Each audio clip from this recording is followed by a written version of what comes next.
നമ്മൾ ചെയ്യുന്ന ഇബാദത്തിൽ ഏറ്റവും പ്രധാനപ്പെട്ട ഇബാദത്ത് അത് നമസ്കാരമാണ്, നിസ്കാരമാണ്.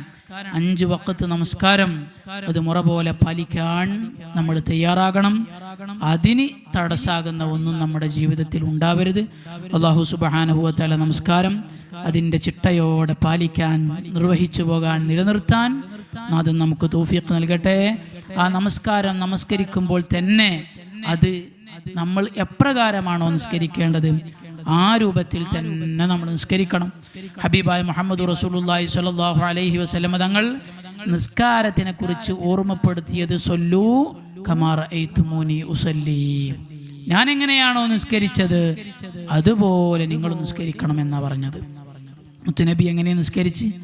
മുത്തുനബി സല്ലല്ലാഹു അലൈഹി വസല്ലം തങ്ങളുടെ നിസ്കാരത്തിൽ മറ്റു ചിന്തകളൊന്നും ഉണ്ടായിരുന്നില്ല. അള്ളാഹുവിൽ ലയിച്ച് അർത്ഥങ്ങൾ ആലോചിച്ച് അള്ളാഹുവിൻ്റെ മുമ്പിലാണ് ഞാൻ നിൽക്കുന്നത് എന്ന കൃത്യമായ ബോധത്തോടെ ഹബീബായ മുഹമ്മദ് റസൂലുള്ളാഹി സല്ലല്ലാഹു അലൈഹി വസല്ലമ തങ്ങൾ നമസ്കരിച്ചു. മാ തഖറബ ഇലയ്യ അബ്ദി ബിശൈഇൻ അഫ്ദല മിൻ അദാഇ മഫ്തറദതു അലൈഹി. ഒരു മനുഷ്യൻ, എൻ്റെ അടിമ എന്നിലേക്ക് ഞാൻ അവന് നിർബന്ധമാക്കിയ കാര്യങ്ങളെ കൊണ്ടടുക്കുന്നത് പോലെ മറ്റൊരു കാര്യം കൊണ്ടും അടുക്കില്ല. അല്ലാഹുവിലേക്ക് അടുക്കാൻ ഏറ്റവും പ്രധാനപ്പെട്ട കാര്യം, അല്ലാഹു നമുക്ക് നിർബന്ധമാക്കിയ കാര്യം അതതിൻ്റെ കൃത്യമായ രൂപത്തിൽ നിർവഹിക്കുക എന്നുള്ളതാണ്. വജുഇലത് ഖുറത്തു ഐനി ഫിസ്സലാ. ഹബീബായ മുഹമ്മദ് റസൂലുള്ളാഹി സല്ലല്ലാഹു അലൈഹി വസല്ലമ തങ്ങൾ പറഞ്ഞത്, എനിക്ക് സന്തോഷം ലഭിക്കുന്നത് അത് നിസ്കാരത്തിലായിരിക്കുന്ന സമയത്താണ്. നബി സല്ലല്ലാഹു അലൈഹി വസല്ലമ തങ്ങൾക്ക് സന്തോഷമുണ്ടാകുന്നത് നമസ്കാരത്തിലായിരിക്കുമ്പോഴാണ്. കാരണം എന്തേ?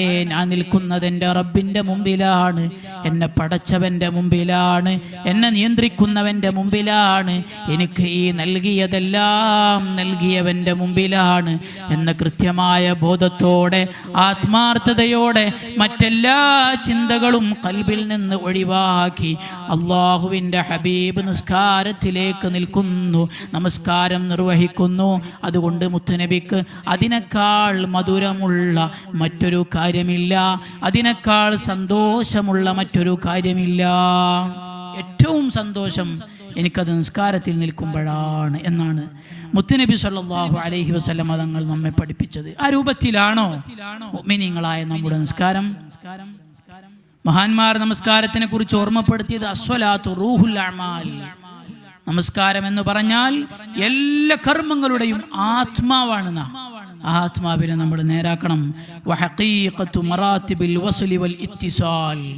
അല്ലാഹുമായി നമ്മുടെ ബന്ധം, ആ ബന്ധം ഊട്ടി ഉറപ്പിക്കാൻ പറ്റുന്ന കാര്യം, അതിൻ്റെ യാഥാർത്ഥ്യം അത് നമസ്കാരമാണ്. വബിഹാ യദ്ഹറു നൂറുർ റബ്ബാനി. ആ നിസ്കാരം കൊണ്ടാണ് നമ്മുടെ ഹൃദയത്തിലേക്ക് അല്ലാഹുവിൽ നിന്നുള്ള പ്രകാശം ലഭിക്കുന്നത്. അതുകൊണ്ട് അതിനെ കുറെ ദിക്റുകൾ ചെല്ലുക എന്നുള്ളതൊക്കെ അതൊക്കെ രണ്ടാമത്തെ കാര്യമാണ്. മജ്ലിസുകളിൽ പങ്കെടുക്കുക എന്നൊക്കെ ഉള്ളത് രണ്ടാമത്തെ കാര്യമാണ്. ഒന്നാമത്തേത് ഈ മജ്ലിസുകളെ കൊണ്ടൊക്കെയുള്ള ലക്ഷ്യം നമ്മുടെ നമസ്കാരം നിലനിർത്തലാവണം. അവിടെ സുബ്ഹി എന്ന വ്യത്യാസമല്ല, ഇശാഇ എന്ന വ്യത്യാസമല്ല. ഞാൻ ജോലി തിരക്കിലായിരുന്നത് കൊണ്ട് ദുഹർ നിസ്കരിക്കാൻ പറ്റിയില്ല, അങ്ങനെ ഒരു വിട്ടുവീഴ്ച നമുക്കില്ല. അതുകൊണ്ട് എല്ലാ 5 വഖ്ത് നമസ്കാരവും കൃത്യമായി നിർവഹിക്കുക. ഇഖാമത്തുഹാ അഖിമിസ് സ്വലാത ലിദിക്രി. എന്നെ ഓർക്കാൻ വേണ്ടി നിങ്ങൾ നിസ്കാരം നിലനിർത്തണം എന്നല്ലേ നമ്മോട് അല്ലാഹു പറഞ്ഞു. എന്താ നിലനിർത്തുക എന്ന് പറഞ്ഞാൽ? നിലനിർത്തുക എന്ന് പറഞ്ഞാൽ അദാഉഹ അല തമാം മാ ഹുവ ഔലാ മിൻ ഇഖാമത്തിഹാ. പൂർണ്ണമായ രൂപത്തിൽ അതിനെ വീട്ടുക എന്നാണ് നിലനിർത്തുക എന്ന് പറഞ്ഞതിൻ്റെ അർത്ഥം. അപ്പോൾ പൂർണ്ണമായ രൂപത്തിലാകണം നമ്മുടെ ബാഹ്യവും ആന്തരികവും. വുളു എടുക്കുന്നത് മുതലേ നമ്മൾ നിസ്കാരത്തിന് വേണ്ടി നമ്മൾ ഒരുങ്ങണം. വുളു എടുക്കുക എന്ന് പറഞ്ഞാൽ വെറും നമ്മുടെ അവയവങ്ങൾ മാത്രം ശുദ്ധിയാക്കലല്ല, മറിച്ച് ആ വുളു കൊണ്ട് എൻ്റെ ഉള്ളുകൂടി ശുദ്ധിയാകണം എന്ന നിയ്യത്ത് നമ്മളെ മനസ്സിലുണ്ടാവണം. ബാഹ്യമായി മുഖം കഴുകുമ്പോൾ, കൈ കഴുകുമ്പോൾ, അല്ലേ, തല തടവുമ്പോൾ, ചെവി തടവുമ്പോൾ, കാൽ കഴുകുമ്പോൾ, അങ്ങനെ വുളുഇലുള്ള വായിൽ കുപ്പിളിക്കുമ്പോൾ, ഇങ്ങനെയുള്ള കാര്യങ്ങളൊക്കെ ചെയ്യുമ്പോൾ ഇതിനോട് കൂടെ എൻ്റെ ആന്തരികമായ ആന്തരികം കൂടി ശുദ്ധിയാകണം എന്ന് മനസ്സിൽ കരുതണം. അതാണ് യഥാർത്ഥത്തിൽ ത്വഹാറത്ത്, ശുദ്ധി എന്ന് പറഞ്ഞാൽ. ചെറിയ ശുദ്ധിയിൽ നിന്നും വലിയ ശുദ്ധിയിൽ നിന്നും ശുദ്ധിയാവലോടുകൂടെ ആന്തരികവും ബാഹ്യവും നമ്മുടെ പൂർണ്ണമായി ശുദ്ധിയാവണം. ആ നിലക്ക് ആ ഒരു മനസ്സോടെ നമ്മൾ ഉളു എടുക്കണം. എന്നിട്ട് അള്ളാഹുവിൻ്റെ മുമ്പിൽ നമ്മൾ നിന്നാൽ നീയത്തൊക്കെ മനസ്സിൽ കരുതി നാവ് കൊണ്ട് ഉച്ചരിച്ച് അല്ലാഹു അക്ബർ എന്ന് നമ്മൾ പറഞ്ഞാൽ എന്താണ് അതിൻ്റെ അർത്ഥം? ലാ കബീറ ഫീ ഖൽബിഹി ഇല്ലല്ലാഹ്. അവൻ്റെ മനസ്സിൽ, നമസ്കരിക്കാൻ നിൽക്കുന്നവൻ്റെ മനസ്സിൽ അല്ലാഹു അല്ലാതെ മറ്റൊന്നും വലുതായിട്ടില്ല എന്നാണ് അതിൻ്റെ അർത്ഥം. അല്ലാഹു അല്ലാതെ വേറെ ഒരു സംഗതിയും അവൻ്റെ മനസ്സിൽ വലുതല്ല. ആ ചിന്തയുണ്ടാകുമ്പോൾ പിന്നെ മനസ്സിലേക്ക് മറ്റു ചിന്തകൾ കടന്നു വരില്ല. അതല്ലേ അല്ലാഹു അക്ബർ എന്ന് പറഞ്ഞതിന്റെ അർത്ഥം. അല്ലാഹു ഏറ്റവും വലിയവനാണെന്ന് പറഞ്ഞാൽ അവനല്ലാതെ മറ്റൊരു വലുത് നമ്മളെ ഖൽബിലില്ല എന്നാണ്. മഹാനായ യൂസുഫ് നബി അലൈഹിസ്സലാം, അവിടുത്തെ ചരിത്രം പറയുന്ന പരിശുദ്ധമായ ഖുർആനിൽ യൂസുഫ് നബി അലൈഹിസ്സലാമിന്റെ സൗന്ദര്യം കണ്ട് സലീഹ ബീവിയുടെ കൂട്ടുകാരികൾ ഫ്രൂട്ട്സ് മുറിക്കുന്ന അല്ലെങ്കിൽ പഴം മുറിക്കുന്നതിന്റെ ഇടയിൽ അറിയാതെ കൈ മുറിച്ചുപോയി. യൂസുഫ് നബി ഒന്നിങ്ങനെ പാസ് ചെയ്തതാ. ആ പാസ് ചെയ്ത സമയത്ത് യൂസുഫ് നബിയുടെ സൗന്ദര്യം കണ്ട് ഫ്രൂട്ട്സ് മുറിക്കുന്നതിനിടയിൽ അറിയാതെ വിരൽ മുറിച്ചുപോയി. അവിടെ ആ സന്ദർഭത്തിനെ കുറിച്ച് പരിശുദ്ധമായ ഖുർആൻ പറഞ്ഞത് ഫലമ്മാ അക്ബർനഹു, അവർക്ക് യൂസുഫ് നബി അലൈഹിസ്സലാം വലുതായി തോന്നിയപ്പോൾ ഖത്തഅന, അവർ മുറിച്ചു. യൂസുഫ് നബി വലുതായി തോന്നിയപ്പോ പിന്നെ അവർക്ക് അവരുടെ വിരൽ മുറിഞ്ഞതുപോലും അറിഞ്ഞില്ല. അതുപോലെ അള്ളാഹു വലുതായി തോന്നിയാൽ, നമ്മുടെ ഖൽബിൽ അള്ളാഹു കബീറായാൽ പിന്നെ നമ്മുടെ മനസ്സിലേക്ക് മറ്റു ചിന്തകളൊന്നും വരില്ല. അപ്പൊ ആ ഒരു ബോധത്തോടെ നമ്മൾ തക്ബീർ ചൊല്ലുക. മറ്റെല്ലാം അള്ളാഹു അല്ലാത്ത എല്ലാ കാര്യങ്ങളും ഈ ദുനിയാവിലുള്ള സകലതും അത് അവൻ്റെ തൃപ്തി നമ്മൾ നേടാൻ വേണ്ടി നമുക്കുള്ള കാര്യങ്ങളാണ് എന്ന് നമ്മൾ മനസ്സിലാക്കുക. നമ്മൾ ചെയ്യേണ്ട കാര്യങ്ങൾ അവൻ്റെ തൃപ്തിക്ക് വേണ്ടി ചെയ്യുന്നതാണ്. നമ്മൾ ഒഴിവാക്കുന്ന കാര്യങ്ങൾ അതും പടച്ചറബിൻ്റെ തൃപ്തിക്ക് വേണ്ടി ഒഴിവാക്കുന്നതാണ് എന്ന് നമ്മൾ മനസ്സിലാക്കി അള്ളാഹുവിനെ നമ്മൾ അക്ബറായി മനസ്സിൽ കൊണ്ടുവരിക. എന്നിട്ട് നമ്മൾ വജ്ജഹ്തു ആത്മാർത്ഥമായിട്ട് ഓതുക. വജ്ജഹ്തു വജ്ഹിയ ലില്ലദീ ഫതറസ് സമാവാതി വൽ അർദ്. വജ്ജഹ്തു വജ്ഹിയ, എൻ്റെ ശരീരത്തെ ഞാൻ തിരിക്കുന്നു. വവജ്ഹ ഖൽബി, എൻ്റെ ഹൃദയത്തിൻ്റെ മുഖത്തെയും ഞാൻ തിരിക്കുന്നു. വകുല്ല ഹമ്മി, എൻ്റെ സർവത്തിനെയും ഞാൻ തിരിക്കുന്നു. വജ്ജഹ്തു വജ്ഹിയ ലില്ലദീ ഫതറസ് സമാവാതി വൽ അർദ്, ആകാശങ്ങളെയും ഭൂമിയെയും സൃഷ്ടിച്ച, മുൻരൂപമില്ലാതെ സൃഷ്ടിച്ച അല്ലാഹുവിലേക്ക്. അഥവാ ഈ ആകാശവും ഭൂമിയും അതിലുള്ളതെല്ലാം പടച്ചറബിന്റെ ഔദാര്യമാണ്. അങ്ങനെ അതെല്ലാം സൃഷ്ടിച്ചു നൽകിയ അല്ലാഹുവിലേക്ക് ഞാൻ തിരിയുന്നു. എൻ്റെ ഹൃദയത്തെ ഞാൻ തിരിക്കുന്നു. ഹനീഫൻ മുസ്ലിമൻ, ഹനീഫൻ മുസ്ലിമൻ, വലതുഭാഗത്തേക്കോ ഇടതുഭാഗത്തേക്കോ തിരിഞ്ഞു നോക്കാതെ പൂർണ്ണമായി റബ്ബിലായിട്ട്, അൽ മുത്തമസ്സികു ബിൽ ഹഖ്, സത്യത്തിനെ മുറുകെ പിടിച്ചുകൊണ്ട്, മുസ്ലിമൻ അവന് വഴിപ്പെട്ടുകൊണ്ട്, വമാ അന മിനൽ മുശ്രികീൻ, ഞാൻ ബഹുദൈവ വിശ്വാസികളിൽ പെട്ടവനല്ല. എന്നിട്ട് പടച്ചറബിനോട് പറയാണ് ഇന്ന സ്വലാത്തി വനുസുകി വമഹ്യായ വമമാതി, എൻ്റെ ജീവിതവും എൻ്റെ മരണവും എൻ്റെ നിസ്കാരവും എൻ്റെ ഇബാദത്തും. എൻ്റെ ജീവിതം എന്ന് പറഞ്ഞാൽ എൻ്റെ ഹൃദയത്തിൻ്റെ ജീവിതം, ഞാൻ ജീവിക്കുന്ന ഈ ബാഹ്യമായ ജീവിതം. എൻ്റെ ഹൃദയത്തിനൊരു ജീവിതമുണ്ട്, ആ ഹൃദയത്തിനൊരു ജീവനുണ്ട്. ആ ജീവനുണ്ടെങ്കിലേ ഞാൻ യഥാർത്ഥ മുഅ്മിനാവുകയുള്ളൂ.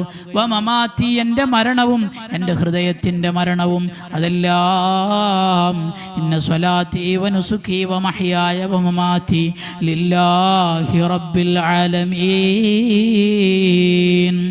അത് ലോകരക്ഷിതാവായ പടച്ചറബിനാണ്, അല്ലാഹുവിനാണ്. എല്ലാം പടച്ചറബിൽ നമ്മൾ സമർപ്പിക്കുകയാണ്. പിന്നെ എങ്ങനെയാ മനസ്സിൽ മറ്റൊരു ചിന്ത വരിക അല്ലേ? പിന്നെ എങ്ങനെ മനസ്സിൽ മറ്റൊരു ചിന്ത വരും? ഇല്ലാഹി റബ്ബിൽ ആലമീൻ ലാ ശരീക ലഹു വബിദാലിക ഉമിർതു വഅന മിനൽ മുസ്ലിമീൻ. അതല്ലേ അബിദാലിക ഉമിർത്തു, അതുകൊണ്ടാണ് പടച്ച റബ്ബ് നമ്മോട് കൽപ്പിച്ചത്, അതിനാണ് നമ്മളെ സൃഷ്ടിക്കപ്പെട്ടത്.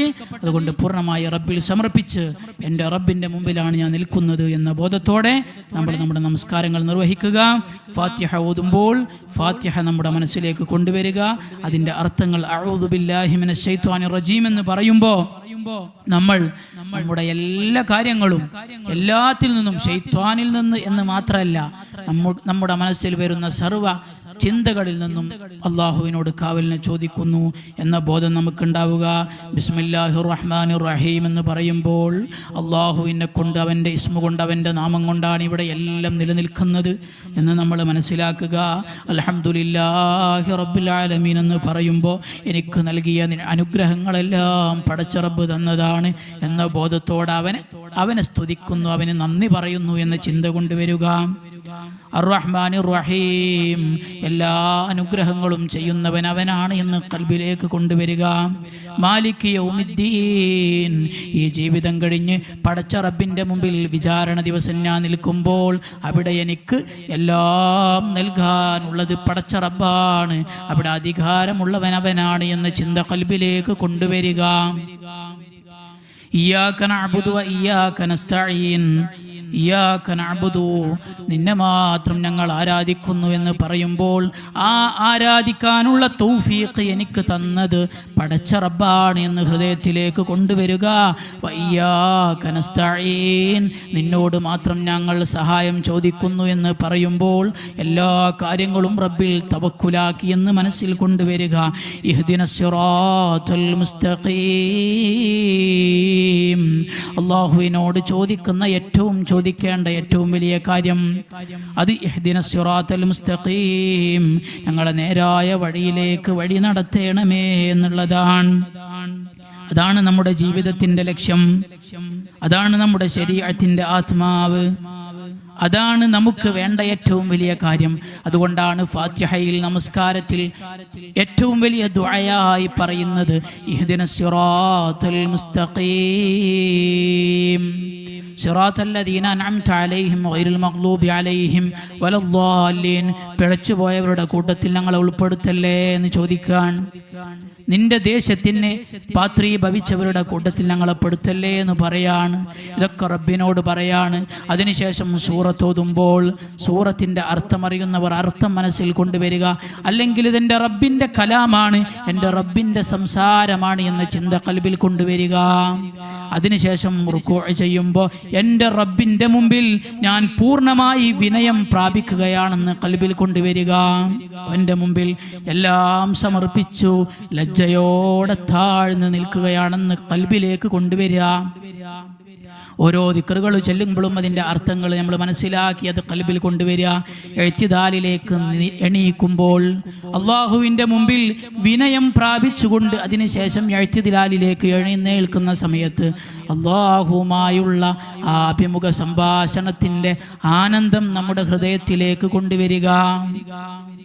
സുജൂദ് ചെയ്യുമ്പോൾ പൂർണ്ണമായി റബ്ബിൽ ഫനാ ആവുകയാണ്, ലയിക്കുകയാണ് എന്ന ചിന്തയോടെ ഒരു മയ്യിത്തിനെ പോലെ സുജൂദിൽ കിടക്കുക, അള്ളാഹുവിൽ ലയിച്ചങ്ങനെ കിടക്കുക.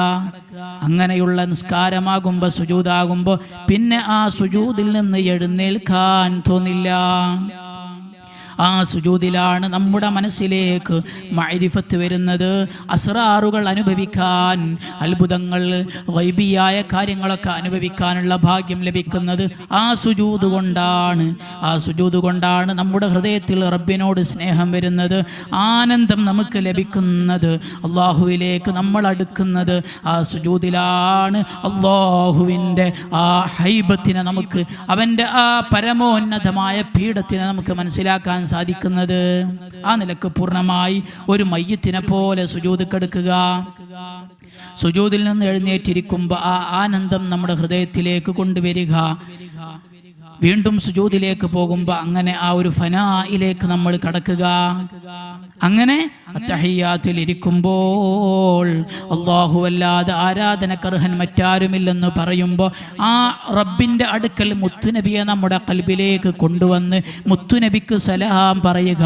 ഇങ്ങനെ നമ്മുടെ നിസ്കാരം പൂർണ്ണമായി ചിന്ത കേന്ദ്രീകരിച്ചാൽ ഇത്ര ആനന്ദമുള്ള ഒരു നിസ്കാരമില്ല.